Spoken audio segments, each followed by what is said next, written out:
On dit qu'il faut travailler dur pour réussir. Mais Xavier Niel a commencé par choquer la France avec un simple Minitel rose.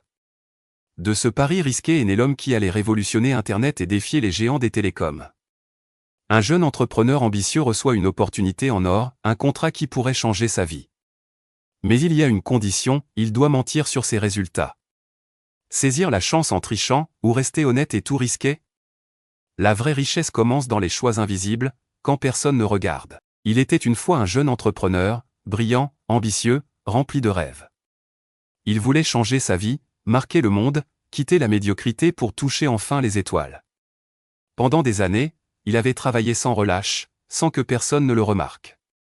Un soir, tout bascula. Un investisseur puissant le convoqua.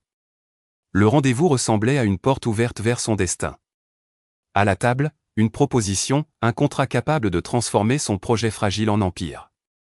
Le cœur du jeune homme battait fort, c'était l'opportunité qu'il avait toujours espérée. Mais il y avait une condition. Rien de bien compliqué, disait l'investisseur, falsifie tes chiffres. Fais croire que tu as déjà réussi. Personne ne le saura. Et si tu acceptes, demain tu seras riche. Le silence s'installa. Ses mains tremblaient. L'argent, la reconnaissance, le succès. Tout était là, à portée de main. Mais pour l'atteindre, il devait vendre son âme à un mensonge. Dans sa tête, une guerre éclata. La voix de la tentation, qui saura?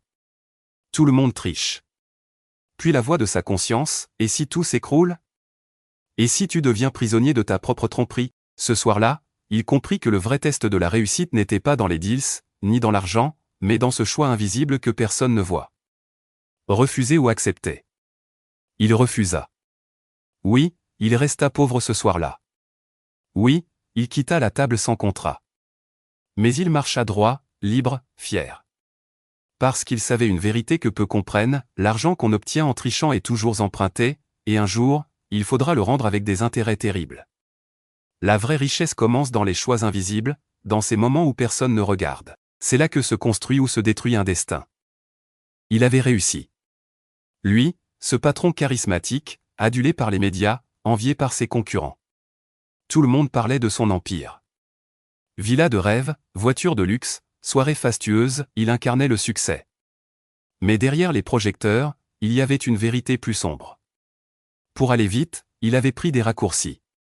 Des chiffres gonflés, des contrats manipulés, des mensonges habillés en vérité. Et chaque fois qu'il franchissait la ligne, il se disait, ce n'est rien. Demain, je régulariserai. Mais demain ne venait jamais. Son empire grandissait, mais c'était un château de cartes, solide en apparence, fragile en profondeur. Un jour, un souffle suffit. Une enquête, une rumeur, une vérité dévoilée, et tout s'écroula. Les journalistes l'assaillirent, ses associés le trahirent, ses amis disparurent. Lui, qui hier encore dominait la ville, se retrouva seul, piégé dans son propre mensonge. Et là, il comprit trop tard, ce qu'il avait construit n'avait jamais été réel. Il avait bâti sa fortune sur du sable mouvant.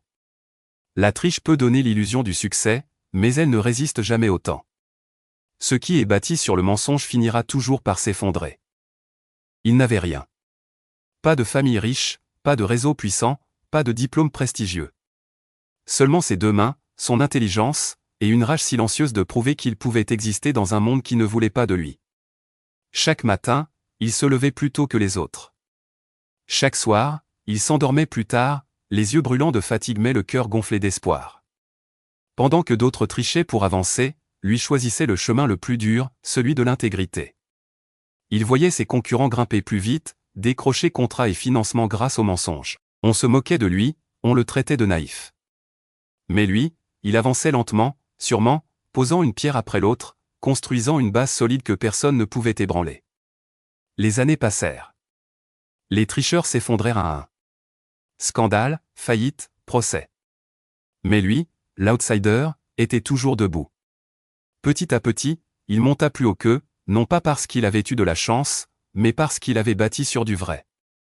Et le jour où il atteignit enfin le sommet, ce ne fut pas seulement une victoire financière.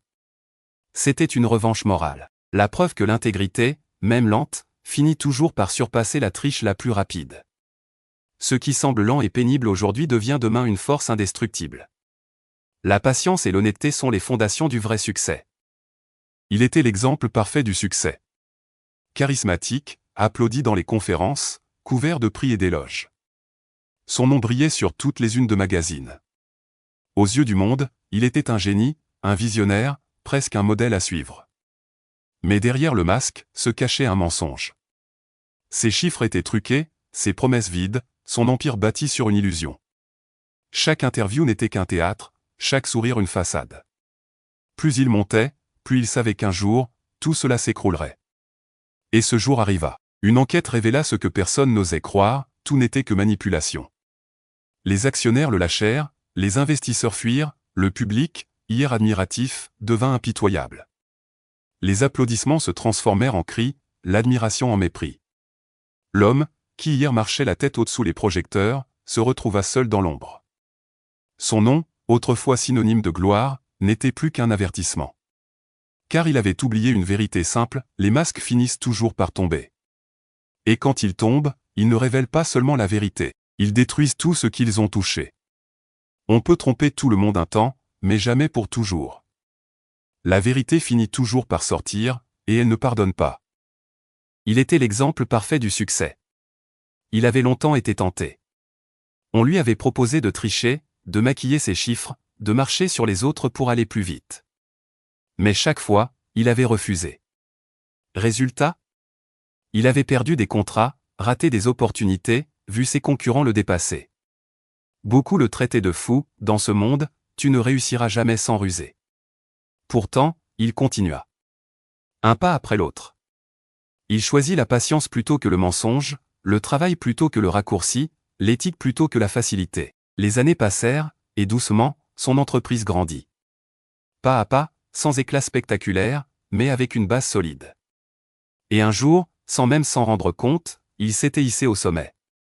Non pas grâce à une illusion, mais grâce à une vérité qu'aucune tempête ne pouvait renverser.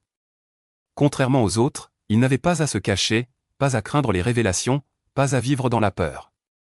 Son plus grand trésor n'était pas son argent, mais sa liberté. Celle de se regarder dans le miroir sans honte, d'inspirer les générations à venir, et de dormir chaque nuit le cœur en paix. Et alors il comprit, la vraie réussite n'est pas de devenir milliardaire d'argent, mais milliardaire de valeur, de respect et de paix intérieure. Étincelle le son de la vie, l'argent disparaît, la gloire s'efface, mais l'intégrité, elle, reste pour l'éternité.